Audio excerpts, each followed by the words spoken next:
Ik las het deze week op het internet. Niet dat ik het wou, want normaal geloof ik niks van het internet. Maar ik dacht aan jou. 5 signalen om te achterhalen of het halve liefde is. Nu kan ik niet ontkennen dat ik twijfels heb als je naast me ligt. Want elke keer als ik je vraag wat je wil van mij, zeg je niks meer, je laat het open. Het is erop of eronder, nu of nooit. We hebben zoveel tijd al weggegooid. Is het beter hier of beter dat je gaat?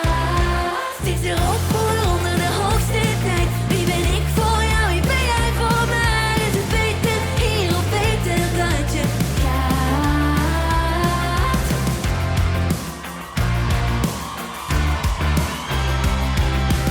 Alles wat ik had heb ik ingezet, omdat ik het wou.